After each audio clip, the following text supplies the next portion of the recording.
Hello, everyone. Welcome back to another episode of Always Open. We're so glad you're here. Today, myself, Barbara Dunkelman, am joined by two wonderful guests. We've got...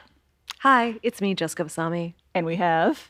It's Blizzb3ar. It's good to see you. Blizzb3ar. Hi, guys. Hello. Hi, it's just us today. I love it. I know. Little cozy vibes going on here today. Mm-hmm. This is going to be, I don't know, this is going to be a mess of an episode because you got me and Jessica Oh, here. No, it's going I to be love it. so messy. I love it. We haven't even gotten to like truly hang out yet. Because the first time we really hung out was It's RTX. RTX panel. And then I invited you to go to a bar and watch a drag show, and you decided to get engaged. You decided to get engaged. Whoa. Yeah. Wait, that happened the same weekend. It did. How dare she? How dare she? Because I had a friend in town, and I was like, yeah, that sounds fun. My friend will probably be down, but let me just double check with her because we had planned some stuff. And so like all day, I'm just like, hey, do you want to go out tonight? How you feeling? She knew the entire time. So she's just like, I don't know. I mean, like, I kind of feel tired. I'm like, all right, that's fine. We're just like hang out at the house. Because she knew the whole time. She knew the whole time. She was in on it, this dumb hoe. And so it happened. I completely forgot to text Blizz and all of that because obviously. And so then the Monday he's like, he texted me, hello? I was like, oh, sorry. He's like, you got engaged? No, that's why I was like, hello, congratulations on being engaged. Oh, yeah. Because I like you. your partner. Like, hello, you didn't come. Yeah, you didn't come. But it was like your partner came in and was like, everyone said congratulations. And I said, for what? For missing the drag For show. what? Yeah. What do you mean God. for what? I didn't hear from her Saturday, so We didn't have a chance to like super get into it on the first episode we did where you were on and talked about your engagement. But like, did you know it was going to come? I knew that it was coming in soon, as in like I knew it was going to happen in the fall or potentially January, February time period. Yeah. So I didn't know that it was going to be that weekend. And the fact that my friend from Dallas was in town really threw me off because I didn't know that there was going to also be anybody else around too. Right. You thought it was just going to Yeah. be you and him. Yeah. Or it would be with family involved. So it really caught me off guard because even my friend, there was nothing. She told me she had some anxiety that day, but she blamed it on like her work stuff. And so I'm like, let's just breathe for a little bit. You know, we Yeah. can just chill today. I like the fact that she was like making you calm her down. Yeah. Even though like you had this huge thing that was going to happen. I had no that night. idea. So smart because I had it's no like idea. you're focused on her now and Yeah. not on Yeah. But she also probably had anxiety. she probably had and she was probably anxiety. just like crazy about it. And now I know why. Now I know. And it's crazy because when he did it also, I feel really bad because I didn't immediately say yes. Like obviously the answer is Yeah. yes. But I said, like I dissiociated through all of it. Absolutely dissiociated through it. Because I That walked. is the most Jessica thing. Yeah, I was just like, what is happening? This is in our house. Exactly. And because you guys know this, I have like weird things with commitment because I come from a divorced family and like everybody in my family's divorced from my grandparents to my aunts and uncle. So commitment, it was always a very scary thing for me. Hence why it's like 8 years later now we're getting, engaged. But so when it happened, all those fears, even though those fears have quieted down over the years and I've gone to therapy and I'm not going to end up like the rest of my family, those fears in that moment just sprang up as soon as like the ring popped up. Oh, wow. And my first thing I said, I know, it's intense. What's your trauma? Hold on. Let's break it down. Forget always No, I open. know, I know. This is now about you. It's therapy time. No, but This is Jessica's open. right? I'm wide open. Do not take that soundbite. Do not do it. I'm looking at you, audience. Don't take your hand off. Take your hand off that button. But also do it, you know? Haha, it'd be so funny if Anyway. it was a GIF. Yep. But so I said, and I think the first thing I said was, this is so weird. And he's like, what? I was like, it's just so weird because it's so adult. I think the second thing I said was, this is so adult. Just so like, wow, because I feel like such a child in my head all the time. And I feel, I'm just like people getting married, buying houses. It's just so crazy. And I'm 34. Yeah. Jessica, I can't keep defending you. I know you shouldn't, Blizz, and I'm not asking you to. I have to own up to all this Jessica, bullshit. I feel like I relate to this so much. And Blizz, I don't know if you do too. Thank you, Barbara. But like Jessica and I are around the same age. I'm 33, she's 34. Yes, you were Jesus' age. Oh, don't tell me that. Yeah. I don't want to die for anyone's sins. You better make big moves, or if not. Wine. Here we go. Hey, I did it. But it's like I do not feel like an adult. And I should not be doing adult things. Like, I should not be living by myself. I should not be cooking my own dinner. I should not be doing taxes. Like, I don't know what the fuck I'm doing. Exactly. And so, like, I could see getting engaged. That's what grown-ups do. Yes. Yeah. Yes, 100%. You know? And so I get that. That's why it was weird to me. And Devin's like, how is this weird to you? We've been together for 8 years, and that alone is such a strange concept, because we even yesterday talked about we've been all in very long-term relationships. Yeah, you guys also, you and your partner hit 5 years. Yeah, we hit 5 years.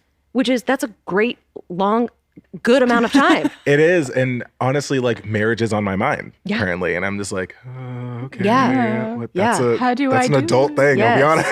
Yes, exactly. And then also just the concept of marriage in general, because if somebody were to be like, do you want to marry him? I'm like, well, marriage is strange in itself, because where did marriage come from? I guess like religion, right? The Bible.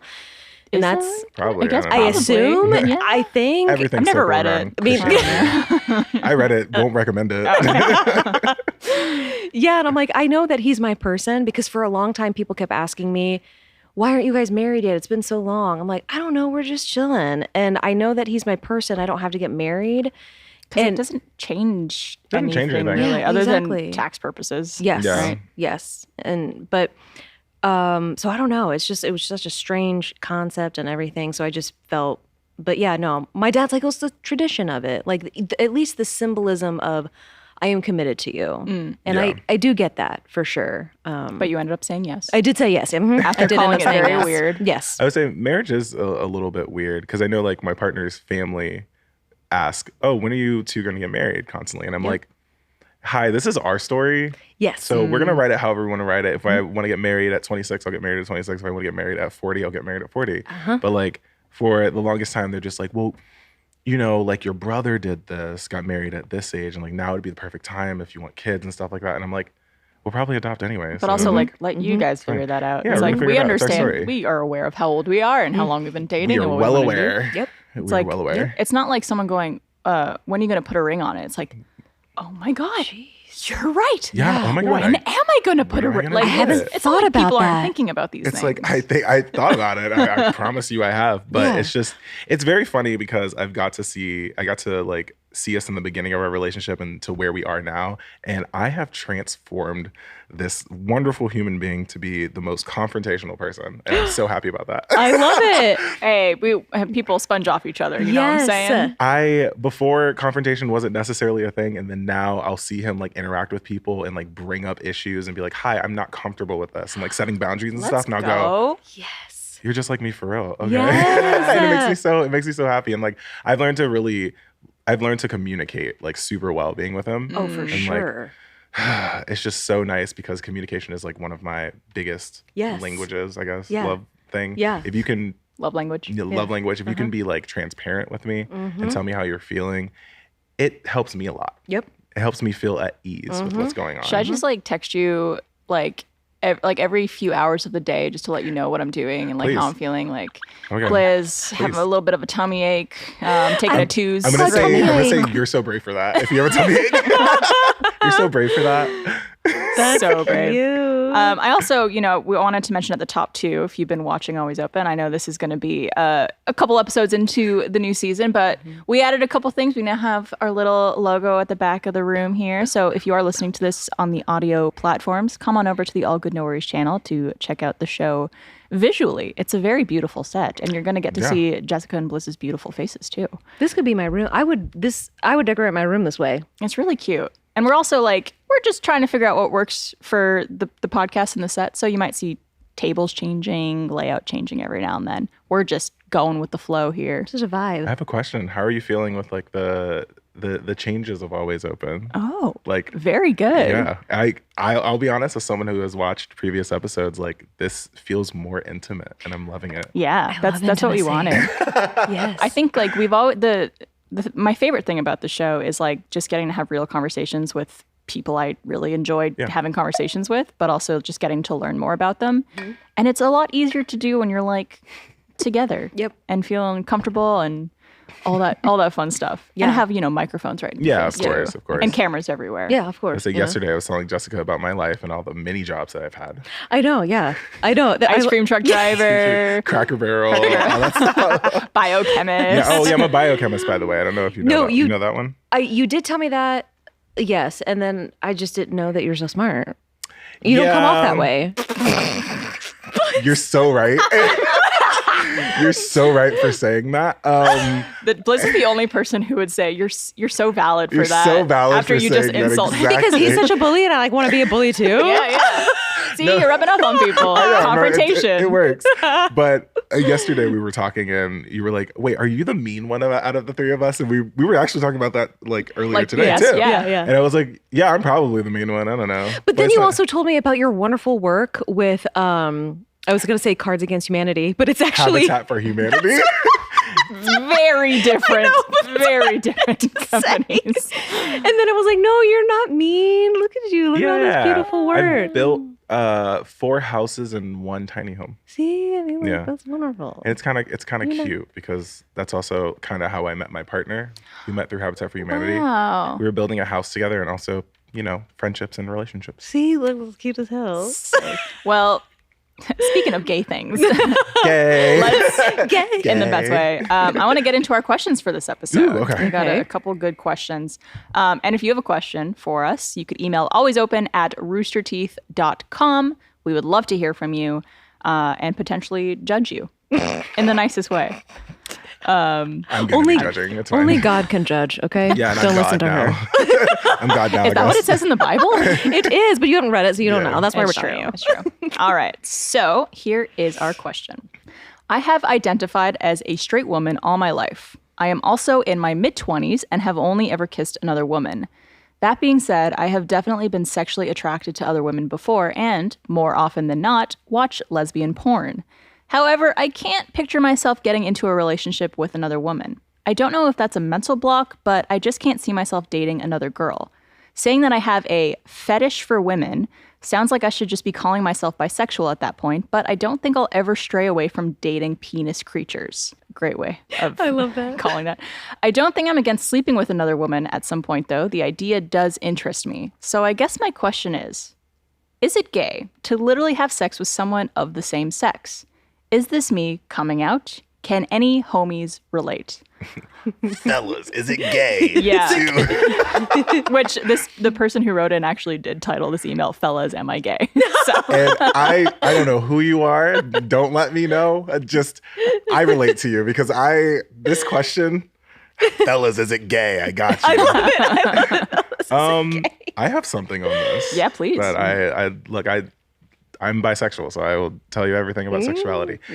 First and foremost, there is a difference between sexually attracted to someone and also romantically attracted to someone. And what it sounds like is you could sexually be attracted to women if you want to, but romantically is not a thing, which is A-okay.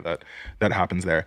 I would say you do not have to label yourself if you do not want to. I do identify as bisexual, but something else I also identify as queer. Queer is just an open thing. It's an open spectrum. You forgot one. Bully. Oh, and Also- bad bitch. I forgot about that. Oh, many things you identify many as, things. yeah. Oh, And God. slut. And slut. I am a slut. Proud of it, baby. Proud of it. But yeah, if you want to identify, you can. If you don't want to, then you don't want to. It's your story. It's your narrative. At the end of the day, don't let anyone take that from you. But also have fun finding out more things about yourself because that's, first and foremost, it's scary, but it's awesome. It's awesome to figure it out. No, yeah, So- that's very true.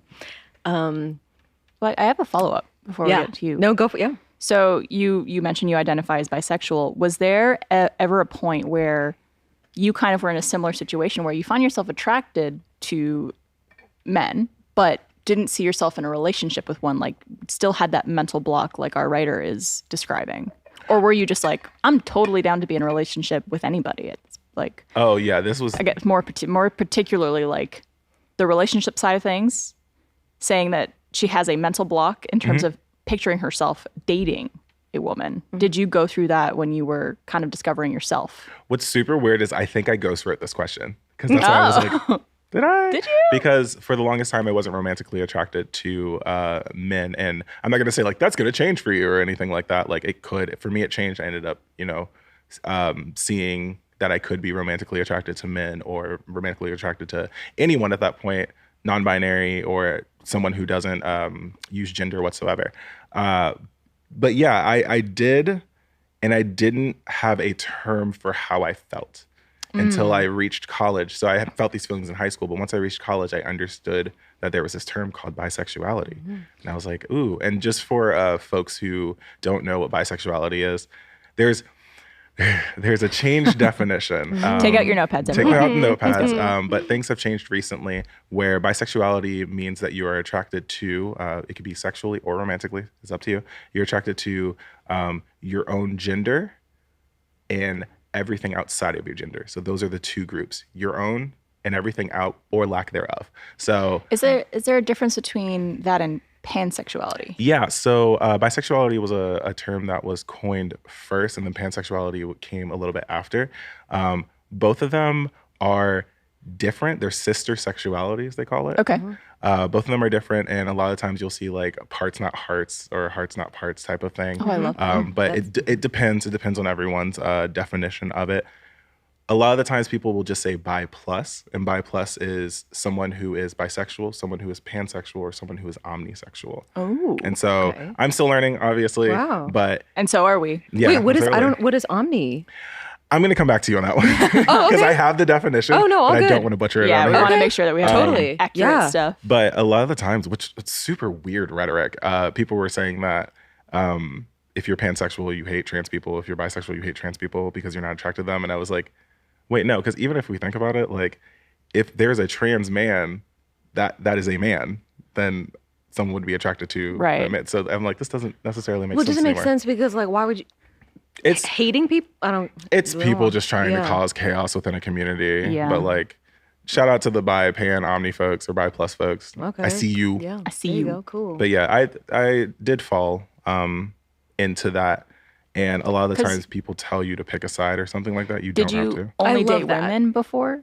Yes, I only dated women Okay. before. And then I fell in love with the lead actor in a high school show of Little Shop of Horrors. I've been looking at Jessica So- the whole time. Just Oh, going, it's like I can't wait. He's a love story. I was a stage manager. oh, naughty. And I You fell fell in for the love with lead. Seymour. Oh, it's hot. And then we broke hot. up. Then we broke up. Did you guys keep it secret? Like you were the stage manager and he was the lead of the Yeah, show? it was like a little bit secret and it was Wow. fun. And then he ended up cheating on me with the dentist. Are we allowed to know his name? And I'm not gonna say it. Okay. Okay, well, stuff. you know who you are. Yeah. Yeah, we're cool. We're chill. We're watching. We're chill. No. It happens. Not with us. You're not cool with You us. made enemies. So, sorry. Jessica, what do you think? What do you think of this question? That's so interesting because actually, I wish Mariel was here because I had a talk with her about this years ago. Because definitely growing up, like in middle school and high school, I had some experiences with women. It was all above the waist because if I'm being honest, I love titties. You slut. Sorry. They're wonderful. They're nice. They're Titties just are like nice. fluffy bags. Titties just are like them. one of the most They're just perfect things ever created. They really are. So it's like, I'm like, oh, those are nice. I wanted to touch them. So I did. And so, had some experiences and stuff. Definitely some experiences in college. Again, nothing too crazy.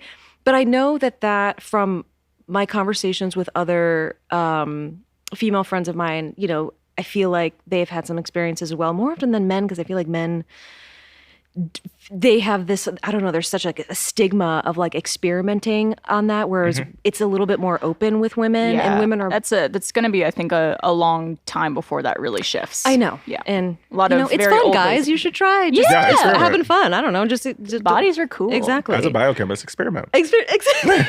As a smart and intelligent biochemist. I think you mean bi. Yeah, as a chemist. biochemist, experiment. Yeah. And I also watch lesbian porn as well. And I actually had this conversation with Mariel. This was maybe the year before the pandemic. It was just me and her in our office when we were in court, just talking. And I was like, I watch lesbian porn, strictly almost lesbian porn. But I was like, I don't think that, I mean, if it does, cool. Like if I'm like, oh, there's, maybe I am bi. And she was like, that's actually it's more common than you think. Yeah.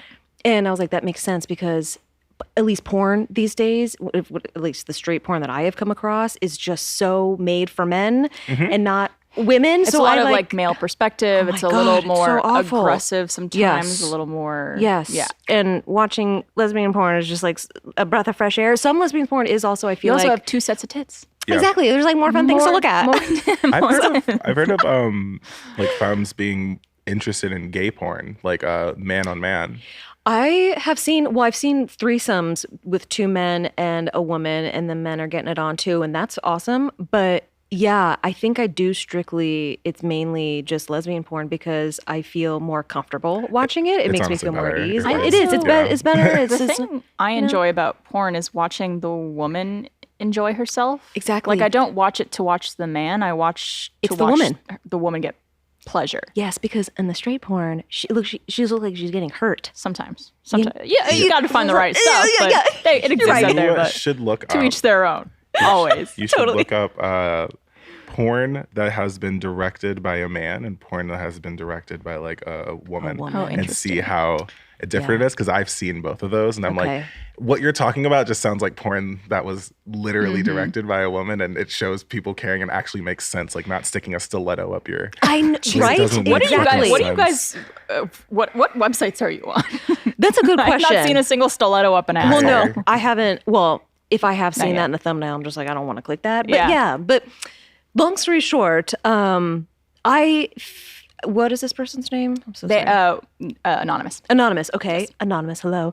I feel you 100%. I am also, in the end, I think, attracted to creatures with a penis as well. But I always, and I've even actually talked to Devin about this because I've always wanted to take that extra step with a woman just to like figure it out for myself. And I told him, I was like, hey, could I do this before we get married? He's like, no, that's cheating. I was like, all right, well, that time's up. So I'll never get that moment. You're not married yet. I'm not married yet.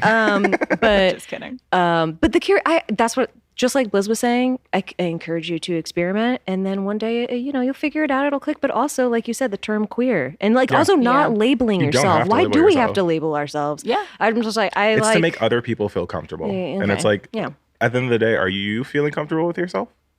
Good question. Thing. Yep. I do think, though, like for this situation, it's interesting because sometimes you don't know what something is like until you try it. Mm-hmm. And so saying you've never dated a woman, you've only been kind of sexually attracted to them and feel like you can't date a woman, maybe you can. Maybe you just haven't found the person with the right energy, the right personality, the right, whatever you're looking for, whatever you vibe with and connect with. Mm-hmm. Maybe there is a situation where you might find you connect really well with dating a woman and you are really happy and enjoy it. So not saying that you have to or that you need to try that, but like I wouldn't hold yourself off and close yourself off from that experience. You're probably falling in love with your best friend right now and you don't know. That's true. That's true. Yeah, absolutely. Absolutely. There's a lot of like best friend situations. Yeah. Yep. Mine was a best friend situation currently. There you go. See? Like I could speak personally too from my experience. Like I definitely find women attractive. Yes. And have for a while, but like I'm discovering that more and more. I haven't identified as bisexual. I just know I'm somewhere on the spectrum. Yep. But I have also realized this about myself. I like masculine energy. Mm-hmm. So like when I do find a woman attractive, she typically has a more masc presence. She can crush you, probably. Yes. Yeah. Okay. That makes sense. And I think that's just kind of like what I've always liked is like to be. Yeah. Like I don't like being, the powerful one in a relationship necessarily. I like being cared for and like, that kind of thing. Hey, there's a balance to it. Yeah. But, maybe it's just about finding the person with the right type of energy. And that's what is it? Pansexuality? That's where it's hearts. So it's just like whoever hearts, you. Hearts, that's it. Okay, yeah. Thing. I don't know if that's a outdated thing, so I'm just gonna put that out there. Okay. But because it could just be the person. Whoever you just fall in love with, you fall in love with. Yeah, I think there's like the beauty of humankind is there are people who are masculine, there are people who are feminine, but there are people who contain both masculinity and femininity. Like I'm someone who thinks that I contain femininity. I was written by a woman, maybe Who knows? I think you were. I was written by a woman. Love it. But I'm someone who sees myself as masc, but also like there's a feminine side to me. Yeah, I think I was written by a 12-year-old boy. If I had to guess. That makes sense. No, but I mean, it makes sense. It makes sense. When I first met Barbara years ago, like she, you were still drawing dicks everywhere, like on everything. Yes, I was very immature. No, but I mean, but I think the moral of this is that it's a spectrum and it's fluid and it's And also, just, it is what it is. You're in your mid-20s. Yeah. You got, Oh my God, you're in your mid-20s? you literally have so much time to really, find what you like. And also, like, things could change if you Things can change. think you like something and then you end up not liking it, or want to try something with someone and end up thinking this is not it. Maybe it's just the wrong person. You never know. Don't get to where I am, where now you have a ring on your finger and you can't go back. So figure, Also, don't give yourself a deadline to finding out more about yourself. Yeah. Absolutely. Yes. Well, thank you guys. And thank Yeah. you for writing in. Yeah. That was a great question. That was a really good question. Jessica so much. What? I don't know. I love your energy. Oh, okay. Well, that's good. Do you love aviators but hate how they always get tangled in your hair? That has always been my problem with standard aviators. I can't wear them even though I love the look. Shady Rays has these super cute new Tangle-free aviators, and seriously, it's pretty amazing. You could get the classic aviator look without the messy hair because of their custom patent-pending nose piece that they've designed specifically to avoid tangling. Check it out. I mean, I'll just show you. There's no little space in between, so you can just put it up in your hair, put it back down. It doesn't get caught, and they look pretty cool. Am I right? Gotta have the finger points. Plus, Shady Rays offers the most insane protection in all of their eyewear. Every pair of sunglasses is backed by lost and broken replacements. Lose or break your pair even on day one, and they will send you a brand new pair, no questions asked. Exclusively for our listeners, which is you guys, Shady Rays is giving out their best deal of the season. Head to shadyrays.com/tanglefree with the code OPEN for 30% off their best-selling Tangle-free aviators and much more. Save before they sell out and try for yourself the shades rated 5 stars by over 250,000 people. Now back to the show. I'm trying to decide between these next two questions of which one to do. Let's do an I am the asshole question. Okay. This is the one I didn't read. Oh, perfect. You'll hear it now for the first time. Okay. So peek behind the curtain here for everyone listening or watching. We send our guests the questions beforehand so they could read them and know maybe if there's any points they want to hit to talk about or any advice they want to give, just so you guys are prepared.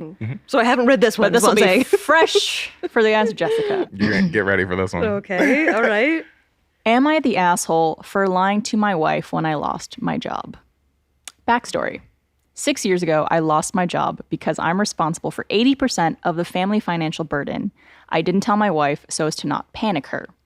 I covered the bills with my credit card, etc.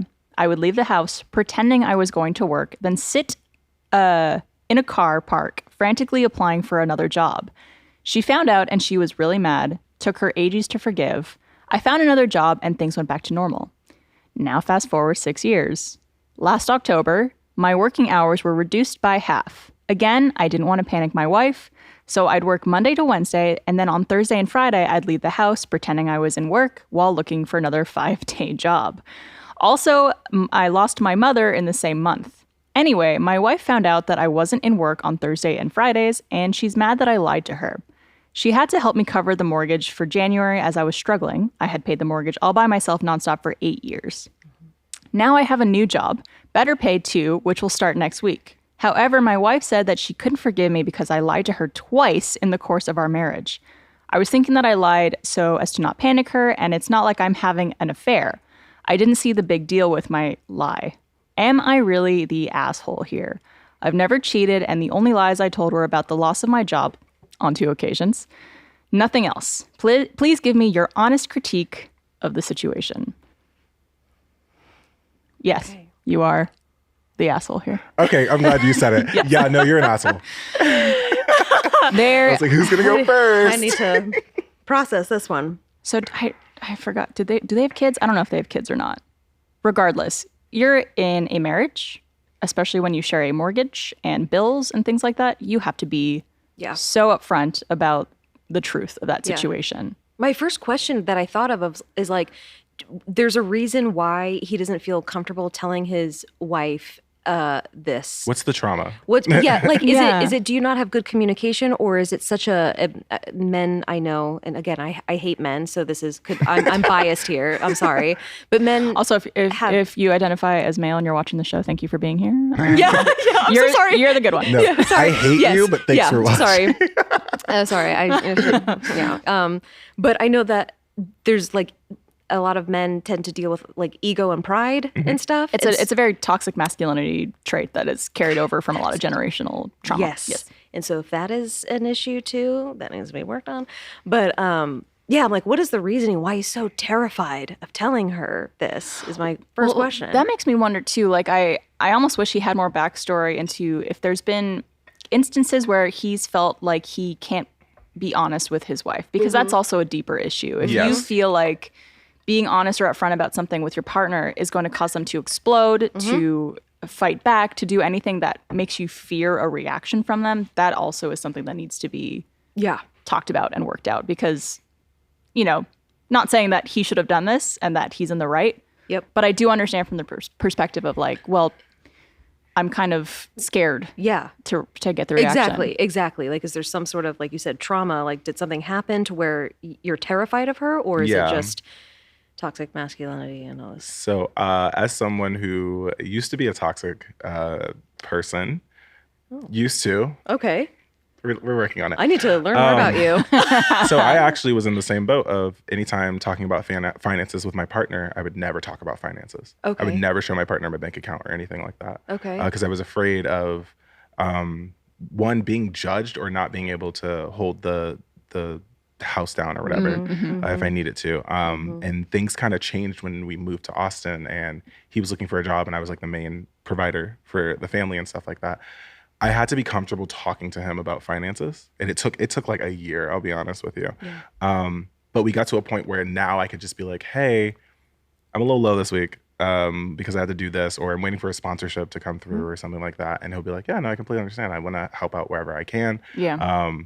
And it's nice knowing that I don't know where I got this fear from, but I was going to be looked down upon because I didn't have enough money. And this was, it's probably because I grew up like not having a lot of money. I think that's probably what it was. So I get that, but you have to understand at the end of the day, you are in a relationship with someone who is signing up to be with you in your bad moments and your good moments. It's a partnership. It's a partnership there. So, well, question then, what was the turn of events for you that made you open up to talk about this then? I had to, but also I started off when I quit I used to work for the government too. That's fun facts. Job number 82. Blizzb3ar. But I quit my job to be a full-time content creator, and I had to like talk about money and stuff like that. And then which the gig economy is very difficult. It's very difficult. But then we moved in together, and my main job was being a content creator. Can't so hide like it. you can't hide it. So I would be like, yeah, I'm doing this much, or I can provide this much. Is this okay for us in terms of rent if we split it in half? And like split the bills in half and stuff like that. And who will cover what? So like we had to have that conversation. And if we didn't, then honestly, there would be moments where I would pretend that, or there would be probably moments where I would pretend that I had the money and I didn't, and I would be down. Or that, and it sounds so incredibly stressful too, to not just be open. Like what he's doing, the person, it sounds so stressful to go to work, or to just leave the house and then spend the entire time you're out trying to look for jobs, and to worry about like hiding this from your partner too. But also your partner could help you find a job. That's why I'm like, is there something going on? Yeah. Where he doesn't feel comfortable? There might be something going on in the background. I think there is maybe a deeper issue here that maybe couples therapy or counseling might help, but also just communicating with each other of, you know, if you do feel afraid or like you're going to get a very reactionary response from being open about this hardship you're dealing with, that's a bigger, deeper conversation that, you know, you need to have, I think, with your wife. I'm also like now thinking about, what did the wife do? So after finding this out, the wife paid for rent. And then she communicated, I'm still hurt from the lie. Which I'm like, oh, that's good communication. Thank you so much for letting me know. So that's why I'm like, it's also gamer, what's going on? This kind of angle too of like, well, I didn't cheat on her, so she shouldn't be mad at me. It's like, he's immediately victimizing himself. Yes. Like, yeah. obviously you shouldn't cheat on your partner. Yeah. Yeah. But That doesn't even come into play. there's something very hurtful about being lied to, especially when you're supposed to be in a very trusting, open, communicative situation with someone, because they are literally your partner. Husband and wife own a home together. You gotta know what's going on with each other. Yeah. It's not one of those situations where you're just like, I'll handle it myself. It's okay. I understand I lied to you, but at least I didn't cheat on you. Hold on. Yeah, no, Hold those don't go together. But in your case, you felt safe telling your partner. Like you weren't afraid that they would get upset with you. No. Yeah, you were just like, I just have to own up to this. I just have to do it. But it took like 3 years. Yeah. To be honest, Took a because while, I think there was 2 things. We both needed to grow. Yeah. At that point, and we Yeah. were in that process of growing and trusting and having open forms of communication and transparency. Yep. Yeah. And he could tell that it was getting serious when I was like, hey, you want to look at my bank account, or do you want to know how much I have or how much I'm making this week? And it's like really nice, but it's hard to get to because there is that whole perception. Even though I'm in a queer relationship, there's that whole perception of I have to be the man. I have to hold the boat down. And that's honestly probably a lot where this is coming from. Yeah. Of this person thinking, well, I'm the one who provides for this family. So if I fail in that capacity, I feel lesser than, or that I failed. I'm not a man. Which, again, if you're in a loving relationship, understanding each other, helping each other, being there for each other when, things don't always work out the way you want them to. Like, I can't imagine if let's say there's a world where I lost my job, I couldn't imagine not immediately going to Trevor and being like, I lost my job. Yeah. Oh, Like, God, it's such a huge... I feel like the weight of trying to lie to someone and to like go to a fake job every It's day so gives me stressful. anxiety right gives now. me anxiety. Yeah. Like, Yeah. And also, when I think about like the crux of the question of like, am I the asshole? I feel like it can be reduced to very simple terms of like, what is right and what is wrong. And although all of these things you might feel that we're talking about, maybe you don't feel comfortable telling your wife, and there's some issues you have to go through. We all have issues. I understand that and I get that. Or some toxic masculinity issues within yourself that, again, we all have issues, but it's still at the base level, it was wrong not to tell your wife now on 2 different occasions. Yeah. Therefore, I think we all agree you are a bit of an Yeah. asshole. just a bit. Yeah. Because it's just wrong to do that. You know what was right, and you just didn't do it even a second time. Yeah. Especially when she communicated her feelings towards what happened the first time. Yeah. And you didn't take that into consideration when it happened again. Yeah. I'm very sorry for you, though. It is Yeah. very difficult to lose your job and to feel that pressure, and you don't want to hurt someone and to panic, your family. Can't imagine the pressure that brings, but, I think everything's easier when you do it together. You don't have to do things alone, and it seems like you're choosing to do it alone. Yeah. You don't have to. There are probably friends that you have, or you have your wife that can be there for you and help you whenever you need that. You just need to probably ask for said help. Yeah. Exactly. Yep. All right. Well, let's do one more. Okay, I'm down. We'll do a little speed run through this Okay. next question. So this is another question that was written into the show. Okay. Again, if you have any questions for the show, if you have an I am the asshole question, or just a question about your life or relationships or anything you want to do, always open at roosterteeth.com. All right, here is our question. How do you figure out a way to communicate with your partner in a healthy way? My boyfriend and I are going on 8 years of being together, and we both love each other and want to marry each other and have a family. The only fights we ever have are about our poor communication. Sometimes we fight about how we communicate. Our communication styles are completely different, and we definitely struggle trying to figure out how to communicate with one another. I would love some advice on how we could figure out how to talk to each other so that we hear the other person. Great question. Also, great question right after that. Am I the asshole question? Oh, totally. 8 years, man. Okay, so 8 years. I know. I was like, I'm 8 years. As the 8-year relationship person. As 8 years. The first thing that came to me, this will be a quick answer, is I think me and Devin were, maybe 3 or 4 years in, and we were having some communication issues as well. And we're like, I even brought up, do we need to go to couples counseling or something like that? And we both agreed to go to therapy on our own as individuals first. And then all of a sudden, our communication just got better because it wasn't necessarily with each other. Again, their problems might be different, but I realized that once we learned or basically had a third party tell us. Well, I think it's learning to express yourself. Yes. And feel comfortable expressing yourself, which I think therapy is a really helpful tool for that. Oh my God, yeah. Because we came back and we're like, oh, we don't need couples therapy. We needed therapy with our own damn selves. Yeah. And then came back because it was also like nice to hear, like, whenever I would express my anger towards my therapist about something that he did, she would help me understand, like, well, you have to sit back and you have to listen to each other and really take it in because we're so concerned with everything that we want to say, and my thoughts are valid and my feelings are valid, and your thoughts and feelings still can be valid even with your partner, even while you listen to your partner, and even while their thoughts and feelings are still valid too. So like there are times where me and Devin we don't even fight.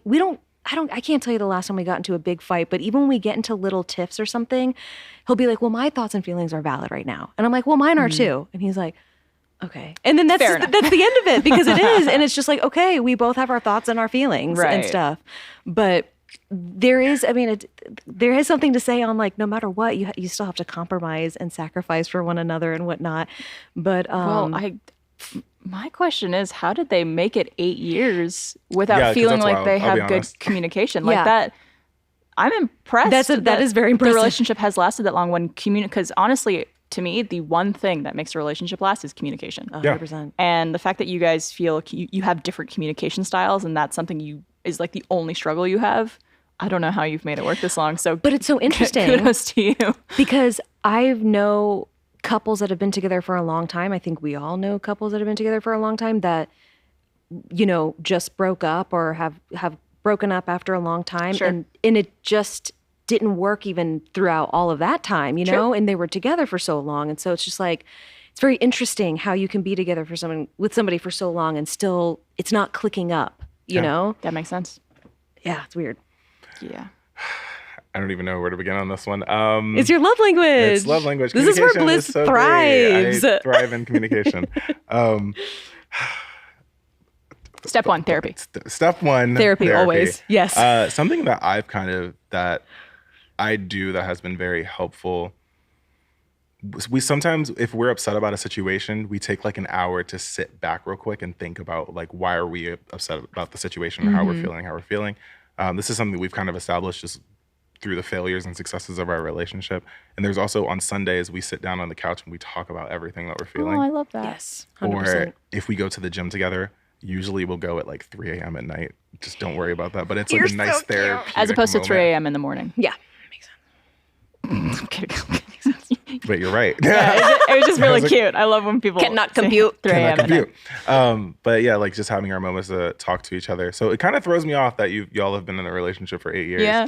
You don't really understand the communication style, but I think you do know it, because it seems like both of you are saying how you communicate, but you're not getting to the point of where both of you can compromise in communication. Because you said you knew, and you told yourself here, like how your partner responds to things and how your partner communicates to things. And I think your partner might know how you communicate and respond to things. So what's stopping you two from compromising? That's my question. I feel like they're missing those tools. So you've gone to therapy. Yeah. Have you gone to therapy? I'm working on it. I tried some online therapy during quarantine that wasn't really hitting it for me. Yes. So I'm looking into a more permanent solution. I did not know how to appropriately communicate just in general in my life, even in my like friendships, family, and all this other stuff until I went to therapy. So when you're bringing up in this moment, like, you guys know how to communicate. I don't know if they have those tools. The tools needed. It's those tools to just be like, okay, this is what's going to take us like this, the next step further to actually making this work. So we're both communicating, but they're like communicating like I don't know, they're not connecting or something. Yeah. That's a hard one, because I know like it's hard to like talk about it because I'm not a therapist, so I can't tell. None of us are therapists. Yeah, I just want to point that out. None of us are professional mental health or therapist. No. I just repeat what my therapist tells me. We just are speaking life experience. Life experiences. Something I will say, because I feel very blessed to be in a relationship where I feel like it's the best communication I've ever had with another individual in my whole entire life. Something that I had to kind of learn myself. This is from no one else trying to teach it to me. Be okay with being wrong. I think there's a lot of people in relationships who, when they do argue or have trouble communicating, is because they're very stubborn. Yes. And they don't want to admit that they might have said something in a bad way or done something that upset the other person. And I think just trying your best to understand the other person's side of things and how what your actions or words might have done to them and how that made them feel, even if it's not what you intended or what you meant or anything like that.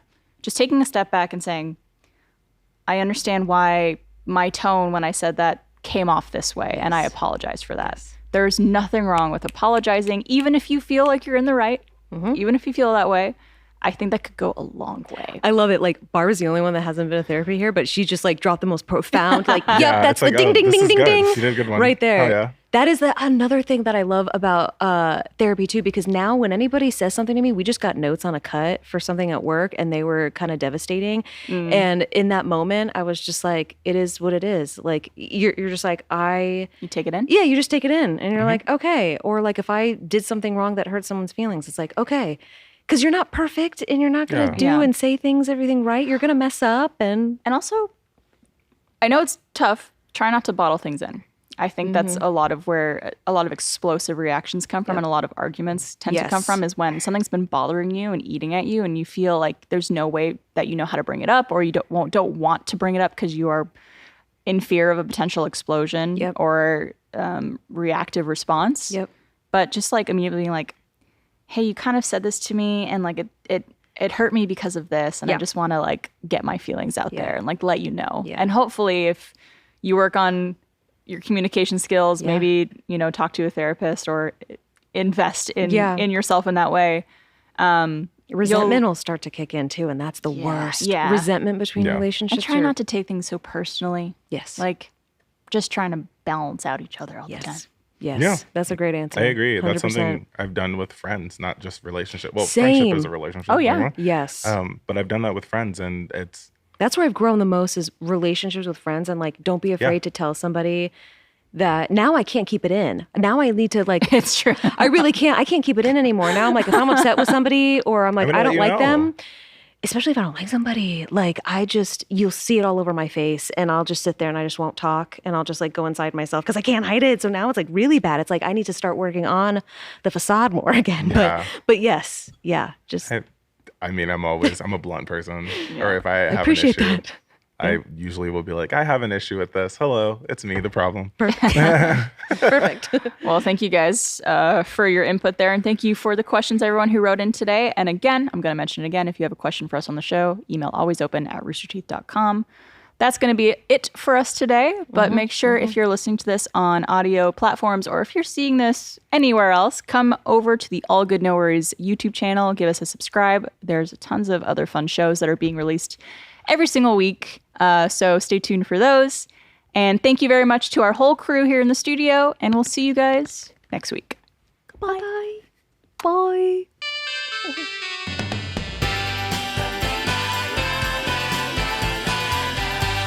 Hey guys, thank you so much for watching that episode of Always Open. Make sure you subscribe to our YouTube channel and see new episodes every Tuesday along with other shows every Thursday.